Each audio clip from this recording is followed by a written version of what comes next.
मैं विकास सर आप सभी का वेलकम करता हूं। ऑर्गेनिक केमिस्ट्री में अभी तक जो है लेक्चर नंबर 4 तक पढ़ चुके हैं। आज जो हम लोग पढ़ेंगे लेक्चर नंबर 5, जिसमें हम लोग को पढ़ना है एमीन की कोटि। एमीन की कोटि पढ़ने के बाद हम लोग पढ़ेंगे असंतृप्तता। असंतृप्तता की कोटि पढ़ेंगे, जिसमें हम लोग को असंतृप्तता का मान यानी ड्यू का मान निकालना है। ये सारा चीज पढ़ेंगे। तो हम लोग शुरू करते हैं सबसे पहले एमीन की कोटि से। तो यहां पे हमारा है एमीन की कोटि, बहुत ही आसान है। इससे पहले पिछले वीडियो में पढ़े थे, कार्बन की कोटि पढ़ लिए थे, फिर हाइड्रोजन की कोटि पढ़े थे। यहाँ पे एमीन की कोटि। एमीन जो होता है इसमें कोई भी नाइट्रोजन, एमीन की कोटि में हम लोग को क्या पता चलेगा, कोई भी नाइट्रोजन जितने कार्बन के साथ जुड़ा होगा, अगर नाइट्रोजन जो है एक कार्बन के साथ जुड़ा होगा तो वो हमारा 1 डिग्री एमीन हो जाएगा। अगर नाइट्रोजन 2 कार्बन के साथ जुड़ा होगा वो हमारा 2 डिग्री एमीन। और यदि नाइट्रोजन 3 कार्बन के साथ जुड़ा होता है तो वो हमारा 3 डिग्री एमीन। इस बात को हम लोग समझते हैं किस तरह से है। जैसे यहां पे अगर देखा जाए, यहाँ पे हमारे पास जो है नाइट्रोजन है, जैसे यहाँ पे एग्जांपल ले लेते हैं, CH3 है, CH2 है, फिर यहाँ पे NH2 है। यहाँ पे देखिएगा तो यहाँ पे ये हमारा नाइट्रोजन है, ये नाइट्रोजन है। ये नाइट्रोजन पूछा जाएगा कि कितने कार्बन से जुड़ा है, तो ये नाइट्रोजन जो है सिर्फ एक कार्बन से जुड़ा है। ये नाइट्रोजन सिर्फ एक कार्बन से जुड़ा है, तो इस स्थिति में ये हमारा जो हो जाएगा 1 डिग्री एमीन हो जाएगा। बहुत आसान है। फिर इसके बाद देखिए दूसरा एग्जाम्पल हम लोग लेते हैं।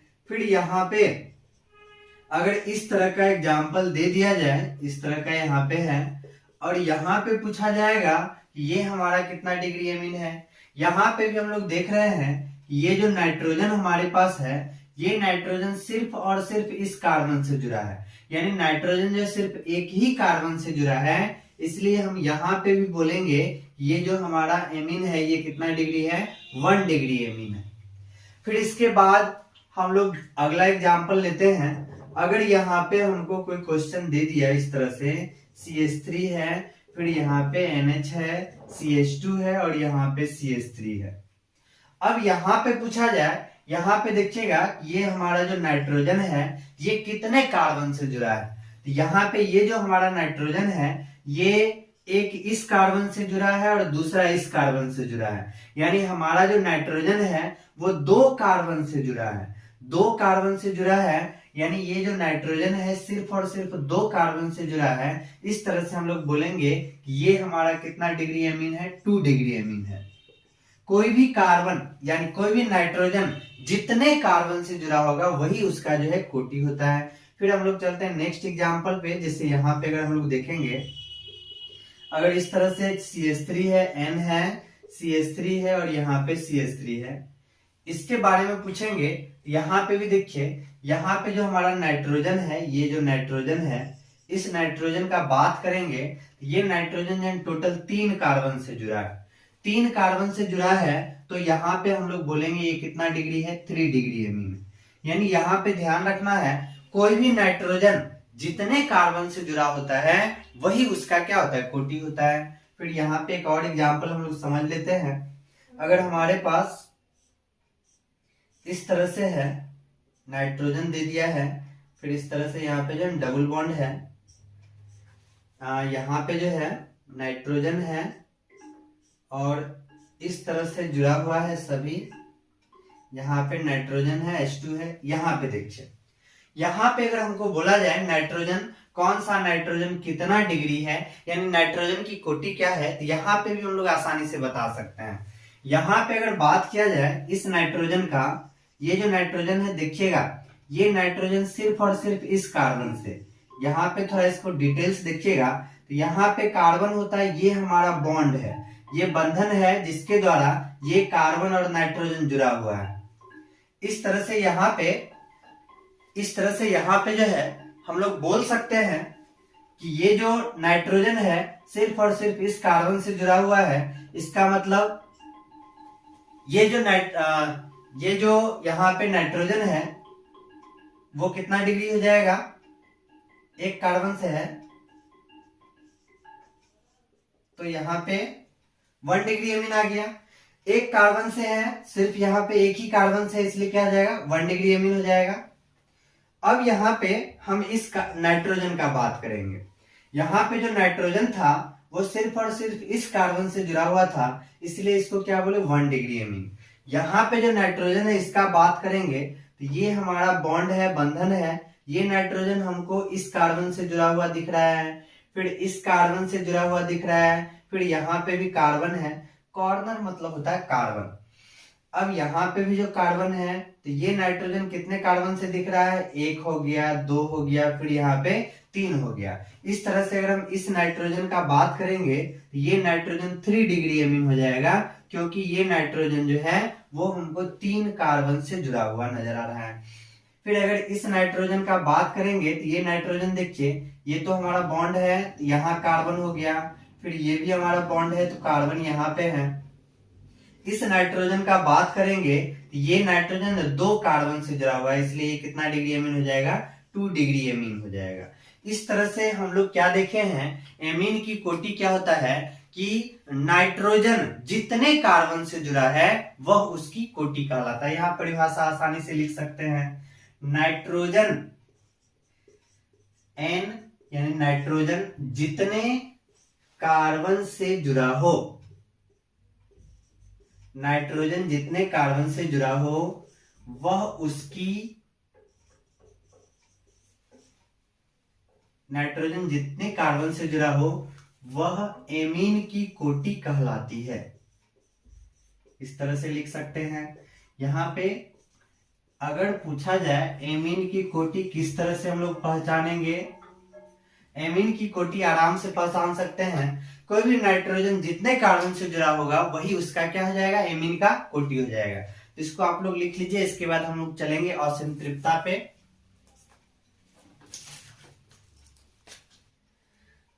अब हम लोग सीखेंगे, अब यहां से सीखना है असंतृप्तता की कोटि।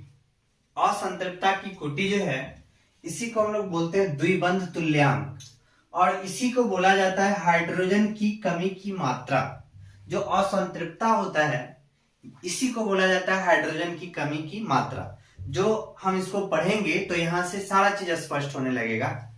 तो यहाँ पे असंतृप्तता की कोटि जो है जिसको हम लोग कहते हैं degree of unsaturation, degree of unsaturation जो है, अब इसको जो है शॉर्ट में अगर हम लोग लिखना चाहेंगे तो इस बात को शॉर्ट में हम लोग DU लिख सकते हैं।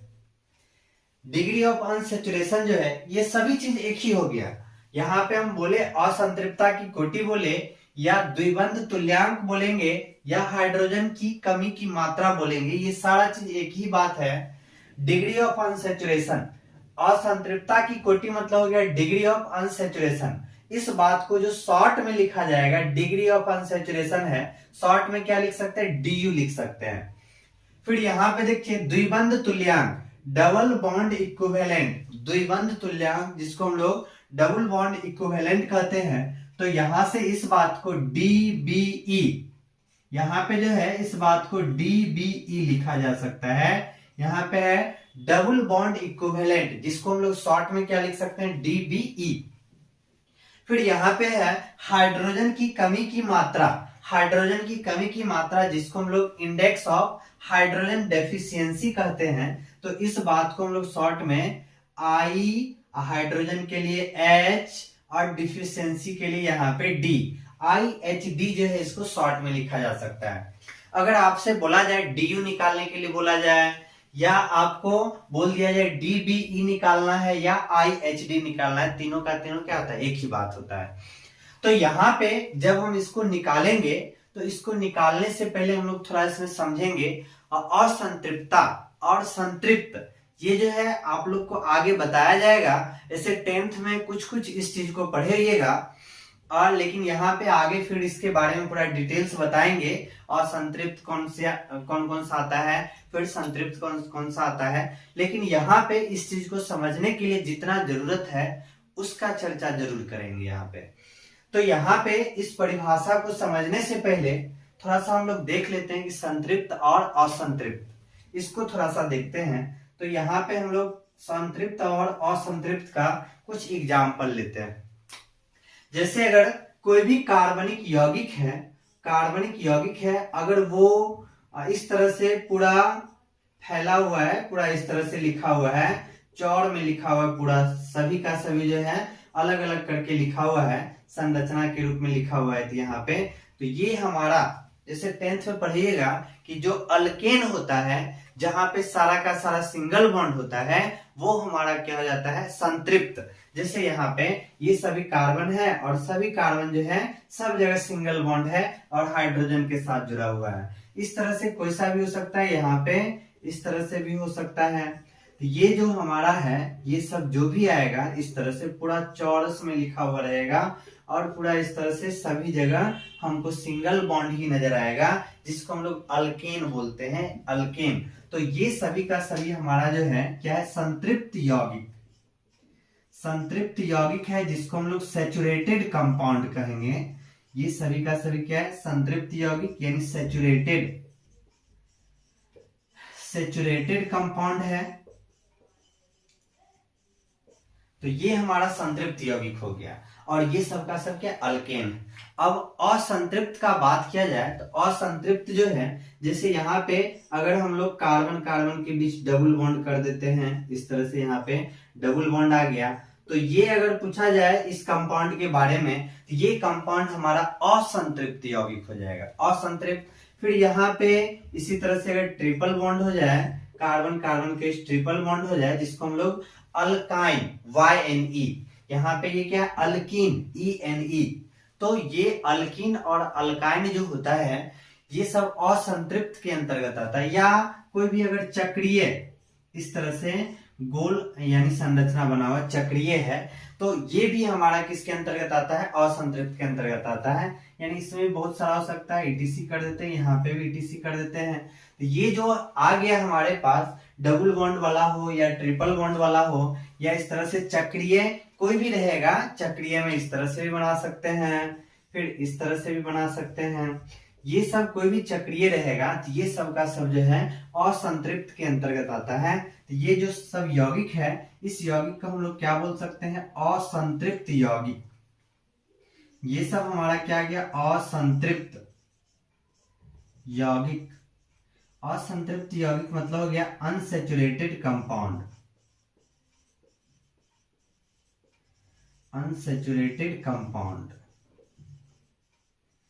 तो थोड़ा सा यहाँ पे ध्यान रखना है, संतृप्त मतलब हो गया सैचुरेटेड कंपाउंड जो है, जहां पे सभी का सभी क्या आ जाएगा, सिंगल बॉन्ड होगा, यानी अल्केन के रूप में होगा, वो सभी का सभी सिंगल बॉन्ड यहाँ पे नजर आ रहा है। तो ये सब हमारा संतृप्त यौगिक के अंतर्गत आएगा। अल्केन यहाँ पे समझना है। फिर यहाँ पे अगर हमारा डबल बॉन्ड आ जाता है, तो ये हमारा जैसे सिंपल रूप से ये समझिए, जहां पे हाइड्रोजन का कमी नजर आएगा, जहां पे हाइड्रोजन का कमी नजर आएगा, जैसे यहाँ पे 2 कार्बन है टोटल, यहाँ पे हाइड्रोजन का संख्या कितना हो गया, 6, लेकिन यहाँ पे दिख रहा है हम लोग को, यहाँ पे जो कार्बन है 2 है, लेकिन हाइड्रोजन का संख्या यहाँ भी 2, हाइड्रोजन का संख्या यहाँ भी 2। हाइड्रोजन का जो कमी हो जाता है वो हमको असंतृप्तता लाता है।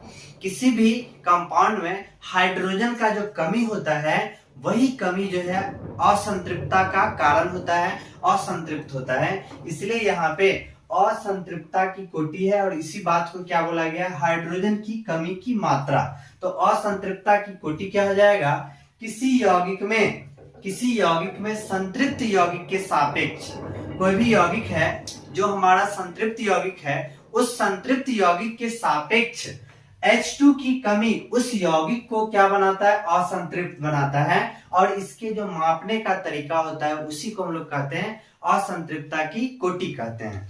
जैसे यहाँ पे ये हमारा संतृप्त यौगिक है और इस संतृप्त यौगिक में जो हाइड्रोजन का कमी आ गया, ये हाइड्रोजन का कमी ही इस यौगिक को क्या बना दिया, असंतृप्त बना दिया। और इसको हम लोग जिस चीज से मापते हैं, जिस तरह से मापते हैं, वो हमारा क्या कहला जाएगा, असंतृप्तता की कोटि कहला जाएगा। जैसे यहाँ पे देखा जाए, अब हमारे पास जैसे अगर CN है, H2N है, +2 है, इसके बारे में पूछा जाए तो हम बताएंगे कि ये किसका फॉर्मूला है, अल्केन का। अल्केन का सूत्र है, ये हमारा संतृप्त है। यहाँ पे हाइड्रोजन का कमी नहीं है, यहाँ पे हाइड्रोजन जो एकदम पूरा हुआ रहेगा। कार्बन के चारों तरफ हाइड्रोजन नजर आएगा, यहाँ पे हाइड्रोजन में कोई कमी नहीं आता है। ये हमारा अल्कीन है, अल्केन है, और ये हमारा क्या है, संतृप्त है। ये हमारा संतृप्त है, अल्केन है, संतृप्त है। यहाँ पे पूछा जाएगा असंतृप्तता की कोटि, चूंकि ये जो है पूरा का पूरा संतृप्त है, यानी यहाँ पे किसी भी हाइड्रोजन का कमी नहीं है, तो यहाँ पे डिग्री ऑफ अनसेचुरेशन यानी डीयू का मान जो है, इसके लिए हम लोग यहाँ पे बोलेंगे 0। इसके लिए डीयू का मान क्या हो जाएगा, 0 हो जाएगा, क्योंकि संतृप्त है तो यहाँ पे हाइड्रोजन का कोई कमी नहीं है, इसलिए इसके लिए डीयू क्या हो जाएगा, 0। यानी डिग्री ऑफ अनसेचुरेशन क्या हो गया, 0 हो गया। क्योंकि यहाँ पे जो है असंतृप्तता मतलब होता है हाइड्रोजन में कमी। हाइड्रोजन में जैसे ही कमी आता है तो वही असंतृप्तता का कारण होता है। अब जैसे यहाँ पे ये हमारा अल्केन है, इस अल्केन से हम लोग क्या करते हैं कि 2 हाइड्रोजन को हटा देते हैं। अल्केन से जैसे ही 2 हाइड्रोजन को हटाएंगे तो यहाँ पे इसका फॉर्मूला क्या आ जाएगा, CnH2n। अल्केन हमारा है, यहाँ से 2 हाइड्रोजन को हम लोग हटा दिए तो यहाँ फॉर्मूला क्या आ गया, CnH2n। और ये फॉर्मूला किसका होता है, अल्कीन का होता है। ये फॉर्मूला किसका हो जाता है, अल्कीन का हो जाता है।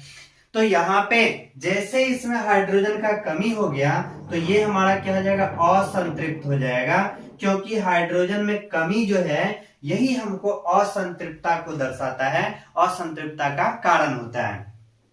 तो यहाँ पे हमारे पास अल्केन है, इसमें से अगर 2 हाइड्रोजन हम हटा देते हैं, 2 हाइड्रोजन का कमी कर देते हैं, तो ये हमारा क्या बन जाता है, अल्कीन बन जाता है, CnH2n बन जाता है। अब यहाँ पे इसका DU पूछा जाएगा, तो DU इसका जो है 1 हो जाएगा। क्यों 1 हो जाएगा, क्योंकि यहाँ पे असंतृप्तता देख रहे हैं, यहाँ पे किसी यौगिक में संतृप्त यौगिक, जो हमारा संतृप्त यौगिक है, इस संतृप्त यौगिक के सापेक्ष H2 की कमी, H2 की कमी जो है उस यौगिक को असंतृप्त बनाता है। यानी 2 हाइड्रोजन का कमी जो है 1 असंतृप्तता को लाता है। ध्यान रखना है, 2 हाइड्रोजन की कमी 1 असंतृप्तता को लाएगा।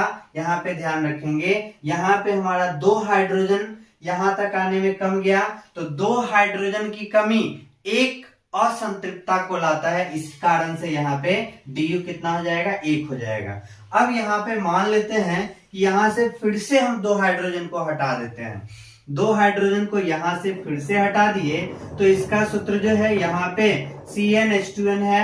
2 हाइड्रोजन फिर से हट गया तो यहाँ पे 2 हाइड्रोजन का और ज्यादा कमी हो गया, 2 हाइड्रोजन का कमी हो गया। अब इसका ये किसका सामान्य सूत्र है, तो यहाँ पे ये जो होता है अल्काइन का सामान्य सूत्र होता है, अल्काइन YNE।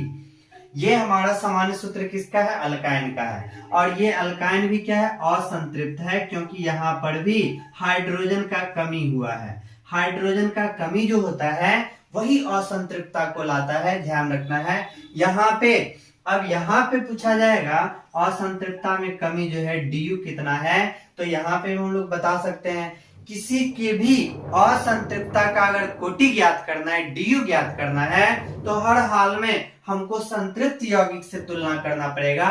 संतृप्त यौगिक के सापेक्ष कितना कम रहा है, यहाँ पे देखिए संतृप्त यौगिक यही है CnH2n+2। इससे हम तुलना नहीं करेंगे, इससे तुलना नहीं करना है। तुलना किससे करना है, संतृप्त यौगिक से तुलना करना है। ये हमारा जो है संतृप्त यौगिक है, इसकी तुलना में यहाँ पे हाइड्रोजन कितना कम है, तो देख लेंगे इसके तुलना में यहाँ पे हाइड्रोजन में 4 कम जाता है। इसकी तुलना में यहाँ पे जो है हाइड्रोजन 4 कम है, तो 2 हाइड्रोजन की कमी 1 असंतृप्तता को लाता है, तो 4 हाइड्रोजन की कमी जो है वो कितने असंतृप्तता को लाएगा, 2 असंतृप्तता। इसका डिग्री ऑफ अनसैचुरेशन कितना आ जाएगा, 2 हो जाएगा, क्योंकि ये जो है इसके तुलना में इसमें 4 हाइड्रोजन का कमी है। देख लेते हैं, यहाँ पे CnH2n+2 है, 2n से 2 ज्यादा है, यहाँ पे 2n से 2 कम है, तो 2 ये हो गया, फिर 2 और घट गया, तो टोटल 4 हाइड्रोजन का कमी है।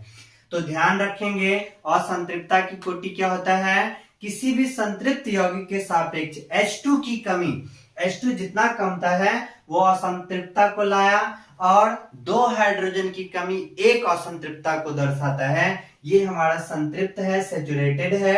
यहाँ पे 2 हाइड्रोजन घटा, इसलिए इसका DU कितना हो गया, 1 हो गया। इसकी तुलना में यहाँ पे 4 हाइड्रोजन कम है, इसलिए इसका असंतृप्तता 2 हो गया। 2 हाइड्रोजन की कमी एक असंतृप्तता को दर्शाएगा। 10 हाइड्रोजन कम है तो असंतृप्तता कितना हो जाएगा, 5। 4 हाइड्रोजन कम है तो असंतृप्तता कितना हो जाएगा, 2 हो जाएगा। इस बात को ध्यान रखना है। तो यहाँ पे ये जो है CnH2n+2 ये अल्केन का सामान्य सूत्र है, और अल्केन के अलावा ये सामान्य सूत्र और किसी का नहीं हो सकता है। CnH2n+2 जो है केवल और केवल अल्केन का होगा, इसके अलावा किसी का नहीं होगा। लेकिन यहां पे जो है CnH2n है, अल्कीन का भी हो सकता है, और इसके अलावा बहुत सारा ऐसा कंपाउंड है जिसका सूत्र जो है अल्कीन की तरह होता है। CnH2n भी हो सकता है।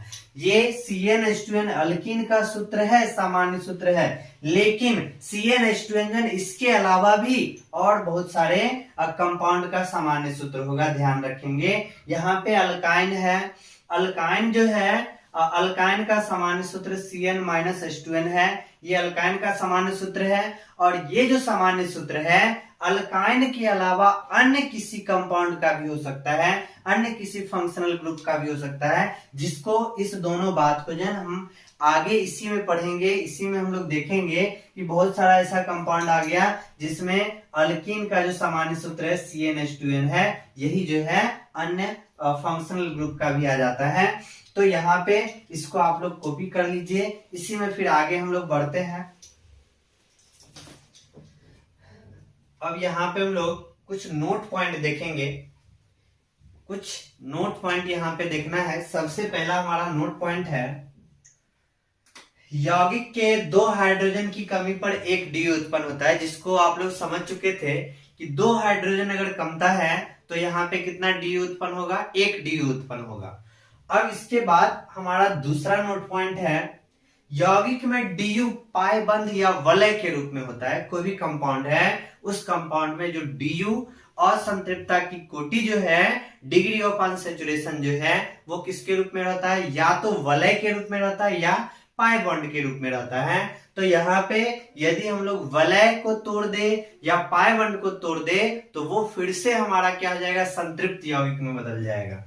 यानी यहाँ पे जितने बंध तोड़ने पर, जितना बॉन्ड अगर तोड़ते हैं तो जितने बंध तोड़ने के बाद वो यौगिक खुली श्रृंखला यानी संतृप्त यौगिक में बदल जाएगा, वही उसका DU कहलाएगा। जैसे यहाँ पे इसको समझते हैं।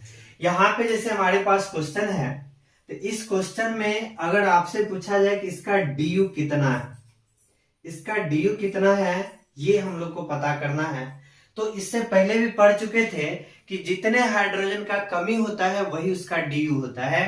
तो यहाँ पे टोटल कार्बन का संख्या 2 है, तो यहाँ पे 6 हाइड्रोजन होना चाहिए, लेकिन यहाँ पे तो 4 है।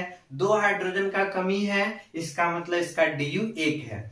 अब यहाँ पे इस नोट नंबर 2 के सहायता से हम लोग इसका DU निकालेंगे। तो यहाँ पे जो है बोला गया है कि जितने बंध तोड़ने पर, तो यहाँ पे कितना बंध तोड़ेंगे कि फिर से ये संतृप्त यौगिक में बदल जाएगा। जैसे यहाँ पे अगर हम लोग इसका एक बॉन्ड को तोड़ देते हैं, अगर यहाँ पे जैसे ही ये बॉन्ड टूटेगा तो टूटने के बाद ये जो है फिर से हमारा संतृप्त यौगिक के रूप में आ जाएगा। तो यहाँ पे हम लोग देख रहे हैं कि जैसे ही इसका एक बंध तोड़े हैं, कितना बॉन्ड तोड़े हैं, एक पाई बॉन्ड को तोड़ दिए हैं। आप लोग जान चुके हैं कि डबल बॉन्ड रहता है तो एक पाई और दूसरा सिग्मा, ये बताए हैं पिछले लेक्चर वाले वीडियो में बताया गया था, पाई बॉन्ड सिग्मा बॉन्ड। तो यहाँ पे एक पाई बॉन्ड तोड़े हैं तो ये हमारा संतृप्त यौगिक में बदल गया। तो कितना पाई बॉन्ड टूटा है, 1। तो इस कारण से इसका DU कितना हो जाएगा, 1 हो जाएगा। अब जैसे हम लोग इस संरचना का बात करते हैं, तो इस संरचना को अगर देखिएगा तो गौर से देखिएगा, तो ये जो हमारा संरचना है, जितना भी कोना होता है ना, कोना, ये सब हमारा कार्बन होता है। तो इस तरह से यहाँ पे ये हमारा कार्बन है, और यहाँ पे हाइड्रोजन जो है छिपा हुआ रहता है, हाइड्रोजन हमको नजर नहीं आता, लेकिन यहाँ पे हम लोग हाइड्रोजन इस तरह से दे सकते हैं। इस तरह से यहाँ पे हाइड्रोजन हम लोग दे दिए हैं। तो हाइड्रोजन जैसे ही सब में पड़ गया है तो यहाँ पे देखिए टोटल 3 हाइड्रोजन हमारे पास 3 कार्बन नजर आ रहा है, C3 हो गया। हाइड्रोजन का संख्या देखिएगा तो टोटल यहाँ पे 6 हो जाएगा। तो यहाँ पे जो फॉर्मूला आया है ये फॉर्मूला देखिए CnH2n है। CnH2n जो हम लोग अभी जस्ट पढ़े थे कि अल्कीन का फॉर्मूला सामान्य सूत्र जो होता है CnH2n होता है। यहाँ पे ये चक्रीय वाला है, इसका भी हम देख लिए। यहाँ पे हम लोग को सामान्य सूत्र कितना आ गया, CnH2n है आ गया। यहाँ पे भी हाइड्रोजन का कमी है, इस संरचना में भी हाइड्रोजन का कमी है। तो यहाँ पर हम भी उसी तरह से देख सकते हैं कि CnH2n है। यहाँ पे कितने हाइड्रोजन का कमी है, तो यहाँ पे था CnH2n प्लस 2 था, यहाँ से CnH2n बन गया है। तो कितने हाइड्रोजन का कमी हो गया, तो यहाँ पे हम लोग देख रहे हैं कि 2 हाइड्रोजन का कमी है। 2 हाइड्रोजन के कमी के कारण कितना डी उत्पन्न होता है, 1 डी उत्पन्न होता है। तो इस तरह से भी इसका हम लोग निकाल सकते हैं कि इसमें कितना डी होगा, 1 होगा। लेकिन यहाँ पे हम लोग नोट नंबर 2 के सहायता से इसको देखेंगे। यहाँ पे बोला जा रहा है जितने बंध तोड़ने पर यौगिक खुली संतृप्त यौगिक में कन्वर्ट हो जाए।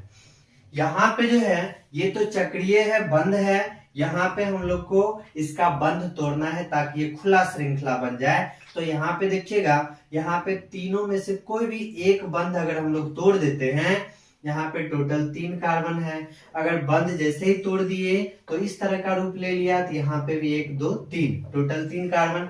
यानी यहाँ पे कितना बंध तोड़ना पड़ा हम लोग को, 1 बंध तोड़ना पड़ा, इसलिए इसका DU कितना हो जाएगा, 1 हो जाएगा। जितना बंध तोड़ना पड़ा वही उसका DU होता है। अब यहाँ पे देखिए इसका DU पूछा जाए कितना होगा, तो इसका DU हम लोग निकालेंगे। यहाँ पे जैसे ही हम लोग सबसे पहले इसका ये बंध तोड़ दिए, पहला बंध तोड़ दिए, तो पहला बंध तोड़ने के बाद इस तरह का रूप ले लेगा। तो यहाँ पे खुली श्रृंखला अभी भी नहीं हुआ, फिर से क्या करेंगे, फिर से इसका एक बंध तोड़ दिए। फिर से जब एक बंध तोड़ दिए तब जाके ये हमारा खुली श्रृंखला का निर्माण हुआ। तो यहाँ पे खुली श्रृंखला जो है कितने बंध को तोड़ने पे, 2 बंध को तोड़ने पे खुली श्रृंखला बना, इसलिए इसका DU पूछा जाए तो कितना हो जाएगा, इसका DU 2 हो जाएगा। क्योंकि यहाँ पे कितना बंध तोड़ना पड़ा, 2 बंध तोड़ना पड़ा। अब यहाँ पे आप सोचिएगा कि अगर हम इसी को तोड़ देते तो हमारा खुला श्रृंखला हो जाता। लेकिन यहाँ पे क्या है, जितने बंध यानी पाई बंध या वलय के रूप में होता है वो DU, यहाँ तो पाई बंध के रूप में रह ही गया, तो ये हमारा संतृप्त ही रह जाएगा। इसलिए पाई बंध को भी तोड़ना है और वलय है तो उस वलय को भी हटाना है, यानी पूरा खुली श्रृंखला होना चाहिए। इस कारण से हमको पाई बंध को भी तोड़ना पड़ेगा और ये बंध श्रृंखला है इसलिए वलय को भी तोड़ना पड़ेगा। तो टोटल 2 बंध तोड़े हैं यहाँ पे, इसलिए इसका DU कितना हो जाएगा, 2 हो जाएगा। इसको आप लोग कॉपी कर लीजिए, फिर हम लोग नेक्स्ट नोट पे चलते हैं। यहाँ पर नेक्स्ट नोट नंबर 3 हम लोग देखेंगे। नोट नंबर 3, यदि कोई भी कंपाउंड का, कोई भी यौगिक का अगर अणुसूत्र दिया रहे तो उस स्थिति में हम लोग DU किस तरह से निकालते हैं, तो इसके लिए एक फॉर्मूला आता है। DU का फॉर्मूला जो है ध्यान रखेंगे, C+1 हो जाता है, फिर माइनस हो जाता है H+X, फिर -N/2। ये फॉर्मूला आप लोग को ध्यान रखना है, ये फॉर्मूला बहुत काम आएगा। अगर आपको डायरेक्ट अणुसूत्र दे दिया, डायरेक्ट जो है मॉलिक्यूलर फॉर्मूला दे दिया, वहां पे कहा जाएगा DU निकालने के लिए, तो ये फॉर्मूला हमारे लिए बहुत ज्यादा काम आने वाला है। और ये फॉर्मूला आसानी से याद कर लेना है, C+1 -H+X -N/2। ये आसानी से आप लोग याद रख लीजिए, फॉर्मूला बहुत काम आएगा। यहाँ पे जो है C मतलब हम लोग जान रहे कार्बन हो जाएगा, C मतलब क्या हो जाएगा, कार्बन हो गया। फिर इसके बाद पूछा जाएगा H मतलब क्या हो गया, तो H मतलब जान रहे हाइड्रोजन हो जाएगा। फिर इसके बाद X हो गया, तो X जो है कोई भी हेलोजन हो जाएगा। हेलोजन मतलब फ्लोरीन, क्लोरीन, ब्रोमीन, आयोडीन, ये सब में से कोई भी नजर आ जाएगा। N मतलब यहाँ पे नाइट्रोजन है। ये सारा संख्या है, ये सभी जो है यहाँ पे मिलेगा आप लोग को, तो इस तरह से यहाँ पे रख देना है। C मतलब कार्बन, H मतलब हाइड्रोजन, X मतलब हेलोजन और N मतलब नाइट्रोजन। तो यहाँ पे देखिए सबसे पहले हमारे पास है C3H6। इसका अगर हमको डी निकालना है तो बहुत आसानी से निकाल लेंगे। डी निकालना है, यहाँ पे फॉर्मूला हम लोग पढ़े हैं, C+1 minus H plus X minus N बट्टा में 2, यही फॉर्मूला है। तो यहाँ पे C+1, तो कार्बन का संख्या कितना है 3, +1 कर दिए, फिर इसके बाद माइनस लगा दिए। हाइड्रोजन का संख्या कितना है 6 है। हेलोजन इसमें तो है ही नहीं, fluorine, chlorine, bromine, iodine. Halogen मतलब ध्यान रखना है, हेलोजन के अंतर्गत फ्लोरीन, क्लोरीन, ब्रोमीन और आयोडीन, ये सभी जो है हेलोजन के अंतर्गत आ जाएगा। तो यहाँ पे कहीं भी हेलोजन नजर नहीं आ रहा है तो 0 लिख दिए। नाइट्रोजन भी नहीं आ रहा है, 0 लिख दिए, बट्टा में 2 लिख दिए। यहाँ पे अगर बोला जाए डी कितना आ जाएगा, तो यहाँ पे इसको हम थोड़ा सा मिटा देते हैं, इसको आप लोग लिख लीजिएगा। तो यहाँ पे जो है, यहाँ पे अगर इसका डी पूछा जाए तो देखिए 3 + 1 4 हो गया, 4 - 3, यानी यहाँ पे इसका डी कितना हो जाएगा 1 हो जाएगा। डी 1 हुआ, एक डी का मतलब हो जाएगा या तो यहाँ पे जो है पाई बंधन होगा यानी डबल बॉन्ड होगा। यहाँ पे जब इसका संरचना स्ट्रक्चर खींचेंगे तो हर हाल में कार्बन कार्बन के बीच कहीं पर भी एक जगह डबल बॉन्ड होगा, या ये जो है वलय के रूप में हो सकता है। दो ही, अगर एक डी आता है इसका मतलब ये जो संरचना है दो ही कंडीशन में हो सकता है, या तो कार्बन कार्बन के बीच कहीं पे एक जगह पाई बॉन्ड आ गया होगा, या ये वलय के रूप में है। क्योंकि अभी हम लोग पढ़े हैं कि वलय होता है तो एक जगह तोड़ते हैं तो हमारा डी 1 आता है, या हमारा डबल बॉन्ड होता है तो पाई बंध को तोड़ देते हैं तो डी कितना आता है 1 आता है। तो इस तरह से फिर अगला हमारे पास है C4H6। इसका अगर बोला जाए आपको डी पता करना है, डी कितना है, तो यहाँ पे कार्बन का संख्या 4 है, फिर यहाँ पे प्लस में 1 है, माइनस यहाँ पे हाइड्रोजन का संख्या 6, यहाँ पर भी हेलोजन नहीं है, और यहाँ पे इस तरह से कर देंगे तो यहाँ पे देखिए 5 हो गया और यहाँ पे घटा 3 हो गया, यानी 2 आ गया। अब अगर डी 2 आता है तो यहाँ पे स्ट्रक्चर का, संरचना का क्या सब पॉसिबिलिटी हो सकता है। इस फॉर्मूला की सहायता से हम लोग कितने पॉसिबल स्ट्रक्चर खींच सकते हैं। जब हमारा डी 2 आया है इसका मतलब यहाँ पे कार्बन कार्बन के बीच 2 जगह पाई बॉन्ड हो सकता है। पहला पॉसिबिलिटी ये है कि कार्बन कार्बन के बीच जो है 2 जगह पाई बॉन्ड हो सकता है। दूसरा पॉसिबिलिटी यहाँ पे है, यहाँ पे जो बीच में ट्रिपल बॉन्ड हो सकता है, क्योंकि ट्रिपल बॉन्ड में जो है 2 जगह पाई बॉन्ड होता है तो ट्रिपल बॉन्ड हो सकता है। फिर इसके बाद क्या पॉसिबिलिटी हो सकता है, तो यहाँ पे हो सकता है वलय प्लस वलय, यानी 2 रिंग बना सकते हैं, वलय प्लस वलय का पॉसिबिलिटी हो सकता है, क्योंकि यहाँ पे भी वलय में 2 जगह तोड़ेंगे तो यहाँ पे 2 डी आ जाएगा, या यहाँ पे एक जगह डबल बॉन्ड और एक जगह जो है वलय संभव हो सकता है। इस तरह से यहाँ पे अगर डी 2 आता है तो पॉसिबिलिटी संरचना का टोटल यहाँ पे इस तरह से इतना पॉसिबिलिटी हो सकता है। इस अनुसूत्र की सहायता से उतना तरह से हम लोग स्ट्रक्चर को क्या कर सकते हैं, खींच सकते हैं। अब यहाँ पे हम लोग किसी का भी डी निकाल सकते हैं। यहाँ पे नेक्स्ट है, इसका डी निकालते हैं तो डी यहाँ पे आसानी से बता सकते हैं। कार्बन का संख्या 6 है, 6 + 1 माइनस हाइड्रोजन का संख्या 6, हेलोजन और नाइट्रोजन तो है ही नहीं, बट्टा में 2 कर दिए तो यहाँ पे डी 7 हो गया, और 7 यहाँ पे 3 घट जाएगा तो कितना आ जाएगा 4। 7 में से 3 घट गया 4, तो इसका डी कितना आ जाएगा 4 हो जाएगा। यहाँ पे और ज्यादा पॉसिबिलिटी हो सकता है, संरचना का बहुत सारा हो सकता है। फिर यहाँ पे अगर हमको ये फॉर्मूला दे दिया है तो यहाँ पे भी डी निकाल सकते हैं। डी निकालने के लिए फॉर्मूला हम जान रहे, कार्बन +1 करना है तो 6 कार्बन है, 1 जोड़ दिए हैं, फिर माइनस हाइड्रोजन 6 है, हेलोजन 0 है, नाइट्रोजन 0 है, बट्टा में 2, ऑक्सीजन यहाँ पे दे दिया है, लेकिन फॉर्मूला में तो ऑक्सीजन है ही नहीं, इसलिए हम लोग को टेंशन ही नहीं लेना है। तो यहाँ पे जो फॉर्मूला में वही सारा चीज रखना है। तो 7 हो गया यहाँ पे, और यहाँ 3 आ जाएगा, 7 में से 3 गया तो कितना आ गया 4 आ गया। इस तरह से यहाँ पे भी डी कितना आ गया 4 आ गया। फिर नेक्स्ट हम लोग चलते हैं, यहाँ पे हम लोग डी निकालेंगे तो कार्बन कितना है 3 है, +1 है, -9 है, हेलोजन तो है ही नहीं, लेकिन नाइट्रोजन यहाँ पे 1 है, नाइट्रोजन 1 है, बट्टा में हम लोग 2 कर दिए। नाइट्रोजन का संख्या कितना था 1 था, लिख दिए नाइट्रोजन की जगह, तो यहाँ पे 4 हो गया। यहाँ पे कितना आ जाएगा, 9 में से गया 8 बट्टा 2, यानी कितना आ गया, 9 में से 1 गया तो यहाँ पे 8, 8/2 यानी 4 हो गया। यहाँ पे भी 4 है तो 4 - 4 कितना हो गया, 0 हो गया। तो ये हमारा क्या आ जाएगा, इसका du कितना आ गया, 0 आ गया। du 0 आता है तो वो हमारा क्या आ जाता है, संतृप्त। फिर यहाँ पे अगर हम लोग को du निकालना है, यहाँ पर कार्बन का संख्या कितना है, 4 है। कार्बन का संख्या 4 है, 4 लिख दिए, +1 कर दिए। फिर हाइड्रोजन का संख्या यहाँ पे 4 है। हेलोजन देख लीजिए, 1 2 3 4, हेलोजन का संख्या 4 है। फिर माइनस नाइट्रोजन कर दिए, बट्टा में 2 कर दिए। यहाँ पे कितना आ जाएगा, तो यहाँ पे 4 1 5 हो गया। 5 में से कितना घटाना है, तो 8/2 यानी 4। तो 5 में से 4 घटाना है तो कितना आ जाएगा, du 1 हो जाएगा। फिर यहाँ पे देखेंगे इसका du निकालना है, इसका du निकालेंगे तो कार्बन का संख्या 5 है, फिर +1 कर दिए हैं। हाइड्रोजन का संख्या कितना आ गया, यहाँ पे हाइड्रोजन का संख्या जो है 9 है। फिर हेलोजन का संख्या कितना है, 1 2, 2 गो हेलोजन है। फिर माइनस नाइट्रोजन का संख्या 1 है, बट्टा में 2 कर दिए, यहाँ पे 6 हो गया।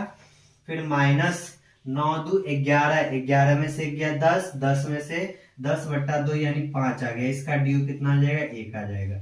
इस तरह से हम लोग देख लिए हैं कि अगर हमारे पास कोई अणुसूत्र है, मॉलिक्यूलर फॉर्मूला है, तो उसका भी ड्यू निकाल सकते हैं। इसको कॉपी कर लीजिए। नेक्स्ट फॉर्मूला पे हम लोग चलते हैं, नेक्स्ट नोट नंबर। अब हमारे पास नोट नंबर 4 है, जिसमें हम लोग को ड्यू निकालना है। तो नोट नंबर 4 के अनुसार जो है, अगर हम लोग को ड्यू निकालना है, इससे पहले हम लोग पढ़े थे कि अगर हमको अणुसूत्र दिया हो तो फॉर्मूला की सहायता से ड्यू निकाल सकते हैं। लेकिन यदि संरचना हो, स्ट्रक्चर हो, तो यहाँ पे ड्यू कैसे निकाल सकते हैं, तो संरचना रहेगा तो वहां पे ड्यू जब निकालना है तो पाई बॉन्ड की संख्या और प्लस में वलय की संख्या जो होता है, यही हमारे ड्यू की संख्या होता है। तो देख रहे थे कि नोट नंबर 2 में भी आया था, जितना पाई बॉन्ड हम लोग तोड़ते थे और जितना वलय टूटता था, वो सभी का सभी क्या होता था, ड्यू होता था। तो उसी की सहायता से हम यहाँ पे निकालेंगे। ये हमारे पास कुछ संरचना दिया हुआ है, इसका ड्यू निकालना है। तो ड्यू निकालने के लिए ध्यान रखेंगे कि जितना पाई बॉन्ड की संख्या होगा और प्लस में वलय की संख्या, रिंग की संख्या जितना होगा, वो हमारा ड्यू हो जाता है। तो यहाँ पे ये संरचना हम लोग को दिखाई दे रहा है। इस संरचना में हम लोग को ड्यू निकालना है। तो इस संरचना को जब हम लोग सिंपल करेंगे, तो सिंपल करने पे यहाँ पे हम लोग जान रहे हैं कि इस तरह का संरचना में ये जो गोल है, इस गोल के जगह हम लोग डबल, सिंगल, फिर यहाँ पे डबल, फिर यहाँ पे सिंगल, फिर यहाँ पे डबल, इस संरचना को हम लोग इस तरह से लिख सकते हैं। जब इस तरह से लिख देंगे तो यहाँ पे हमारे लिए ड्यू निकालना बहुत आसान हो जाएगा। यहाँ पे देखेंगे तो यहाँ पे पाई बॉन्ड, कितना पाई बॉन्ड टूटेगा, एक पाई बॉन्ड ये टूटेगा, दूसरा ये टूटेगा और तीसरा ये टूटेगा। टोटल पाई बॉन्ड जो टूटेगा वो 3 टूटेगा, यानी पाई बॉन्ड का संख्या कितना है, 3 है। पाई बॉन्ड का संख्या हमारे पास 3 है। अब प्लस क्या गो वलय है, क्या गो रिंग है, एक रिंग है, तो यहाँ पे 1 दे दिए। इस तरह से हम लोग यहाँ पे ड्यू का संख्या कितना बता दिए, 4 बता दिए। फिर यहाँ पे जब देखेंगे तो यहाँ पे इस संरचना को भी सिंपल करना है। जब हम लोग सिंपल करेंगे तो आसानी से हम लोग को ड्यू पता चल जाएगा। यहाँ पे जो संरचना है, इस तरह से हम इसको लिख सकते हैं। इस संरचना को जो है इस तरह से लिखा जा सकता है। जब इस तरह से लिख दिए हैं तो यहाँ पे ये संरचना हम लोग के लिए आसान हो गया है। यहाँ पे देखिए, यहाँ पे कार्बन है तो 1 2 3 और 4 बॉन्ड, फिर यहाँ पे कार्बन है तो 1 2 3 और 4 बॉन्ड, सभी कार्बन का यहाँ पे 4 बॉन्ड उड़ गया है। तो इस तरह से, क्योंकि 4 बॉन्ड से ज्यादा नहीं होता है, तो यहाँ पे जब हम लोग तोड़ेंगे तो कितना डबल बॉन्ड टूटेगा, एक यहाँ पे, दूसरा, तीसरा, चौथा, फिर यहाँ पे 5वां। 5 गो तो डबल बॉन्ड हो गया, इसलिए 5। अब प्लस रिंग क्या गो है, रिंग जो है यहाँ पे हमारे पास 2 गो रिंग है, तो 2 गो रिंग है तो 5 + 2, यानी इसका ड्यू कितना हो जाएगा, 7 हो जाएगा। फिर हम लोग चलेंगे नेक्स्ट क्वेश्चन पे। इस क्वेश्चन में फिर से, इस क्वेश्चन में भी सबको सिंपल करते हैं। यहाँ पे टोटल रिंग का संख्या कितना है, 3 है।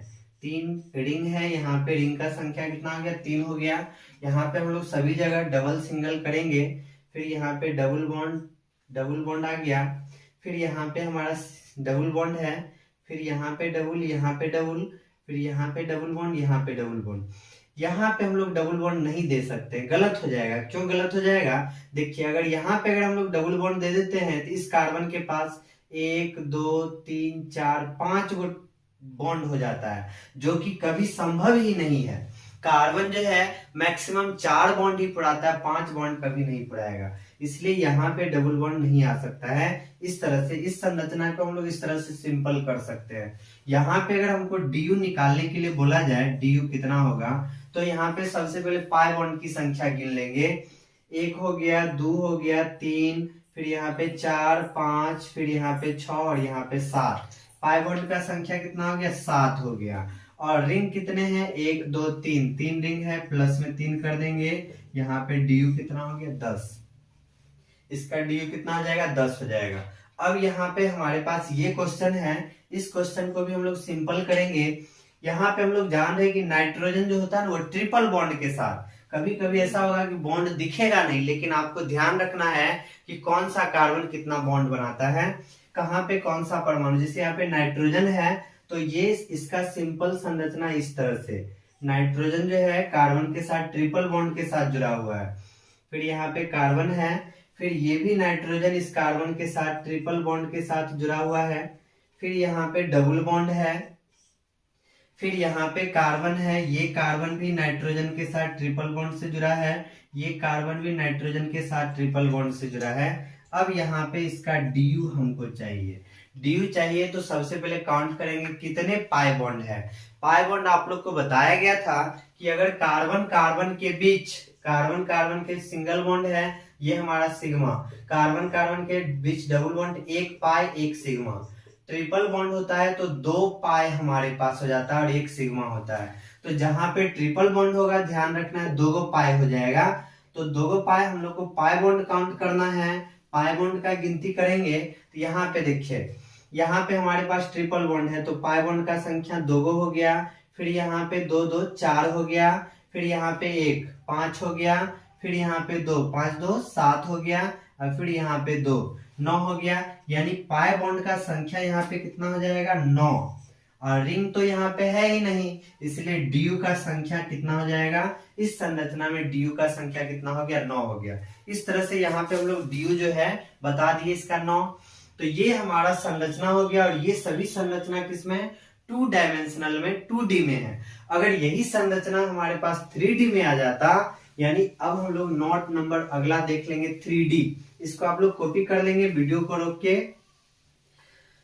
अब नेक्स्ट है हमारा अगला नोट हो जाएगा नोट नंबर 5। अगर हमारे पास जो संरचना है वो संरचना अगर हमारे पास जो है अब 3D के रूप में रहे, 3D के रूप में रहे, तब हम लोग इसका कैसे DU निकालेंगे। संरचना अब किस रूप में है 3D के रूप में। जैसे यहाँ पे देखिए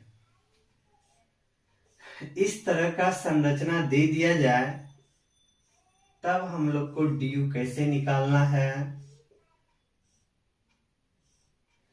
तो यहाँ पे इस तरह का संरचना है, इसका अगर आपसे सूत्र पूछा जाए तो यहाँ पे हम लोग देख रहे हैं कि जितना भी कॉर्नर है, कॉर्नर मतलब होता है कार्बन, कॉर्नर जितना भी कोना है वहां पे कार्बन है।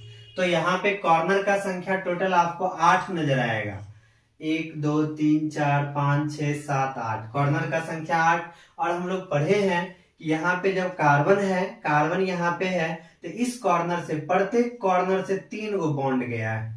इस संरचना में देखेंगे प्रत्येक कार्बन जो अपने 3 कार्बन से यानी 3 बॉन्ड के साथ जुड़ा हुआ है। जितना भी कार्बन है वो सभी कार्बन 3 बॉन्ड से जुड़ा हुआ है। इसका मतलब सभी कार्बन के पास एक ही हाइड्रोजन बचा हुआ है। सभी किसी भी कोना को देखेंगे तो वो 3 बॉन्ड वहां से निकला है, 3 बॉन्ड से निकला है। इसका मतलब 3 बॉन्ड निकला है तो सभी कार्बन के पास एक ही हाइड्रोजन है। तो यहाँ पे कार्बन का संख्या 8 है, तो 8 कार्बन है, इसका मतलब हाइड्रोजन का संख्या भी यहाँ पे कितना हो जाएगा 8 हो जाएगा। यहाँ पे इसका जो है हम लोग फॉर्मूला के अनुसार भी डायरेक्ट निकाल सकते हैं। तो फॉर्मूला के अनुसार जैसे यहाँ पे कार्बन का संख्या 8 हो गया और हाइड्रोजन का संख्या भी 8 हो जाएगा, तो यहाँ पे इसका जो हम लोग फॉर्मूला की सहायता से भी निकाल सकते हैं और इसको जो निकालेंगे तो यहाँ पे वलय को तोड़ कर भी निकालेंगे। जैसे यहाँ पे देखिए फॉर्मूला की सहायता से कैसे निकालते हैं, तो डी फॉर्मूला पढ़े हैं, carbon +1 minus hydrogen plus halogen minus nitrogen अब बट्टा में 2। तो यहाँ पे देखिए कार्बन का संख्या कितना है 8 है, प्लस में 1 हो गया और माइनस हाइड्रोजन का संख्या कितना है 8 है, हेलोजन और नाइट्रोजन तो है ही नहीं, बट्टा में 2। तो यहाँ पे 8 1 कितना हो गया 9 माइनस यहाँ पे 4 हो जाएगा, तो डी का संख्या यहाँ पे 5, इसका डी कितना है 5 है। अब इसी चीज को हम लोग दूसरे तरह से भी यानी वलय को रिंग को तोड़कर भी दर्शा सकते हैं। कैसे दर्शाएंगे थोड़ा सा ध्यान देना है। यहाँ पे देखिए यहाँ पे कैसे इस रिंग को तोड़ते हैं और ये रिंग जो है जब खुली श्रृंखला बन जाएगा तो वही हमारा डी हो जाएगा। सबसे पहले देखिए यहाँ पे यहाँ पे तोड़ना है, कितना रिंग तोड़ेंगे कितना बॉन्ड तोड़ेंगे वही हमारा डी हो जाएगा। सबसे पहले यहाँ पे पहला बॉन्ड तोड़ दिए, अभी भी बंद है, फिर इसके बाद यहाँ पे दूसरा तोड़ दिए, अभी भी बंद है, फिर यहाँ पे तीसरा तोड़ दिए, अभी भी बंद है, फिर यहाँ पे हम लोग चौथा तोड़ दिए। अब देखिए खुली श्रृंखला तो हो गया लेकिन ये बंद है, फिर एक और तोड़ दीजिए, यहां से भी तोड़ सकते हैं या यहां से भी कहीं से भी तोड़ सकते हैं, यहां से तोड़ दिए। अब देखिए ये हमारा कैसा आ गया खुली श्रृंखला। टोटल तोड़े कितना है 5 तोड़े हैं, तो यहाँ पे डी का संख्या कितना आ जाएगा 5 हो जाएगा। फिर से देख लीजिए एक बार किस तरह से हम लोग तोड़े हैं। यहाँ पे ध्यान रखेंगे इसको, जब ये खुली श्रृंखला में आ जाएगा तब हम जितने बंधन को तोड़ने पे ये खुली श्रृंखला बनेगा वही हमारा डी हो जाएगा। पहला तोड़ दिए, दूसरा तोड़ दिए, फिर तीसरा तोड़ दिए, फिर यहाँ पे चौथा तोड़ दिए, अभी तक 4 तोड़ दिए हैं, फिर यहाँ पे एक 5वां तोड़ दिए बंधन। इस तरह से देखिए अब ये खुली श्रृंखला में आ गया। तो जितने बंधन को तोड़ने पे ये खुली श्रृंखला में आता है वही उसका डी होता है। ये हमारा नोट नंबर 5 आ गया। इस तरह से अब यहाँ पे नोट नंबर 6, अगर हमारे पास कोई साल्ट हो लवण हो तो उस स्थिति में इसका ड्यू जो है फ्रैक्शनल हो जाता है। यानी यहाँ पे नोट नंबर 6 में हम लोग क्या बोल सकते हैं, यदि लवण हो, लवण यानी साल्ट हो तो उसका ड्यू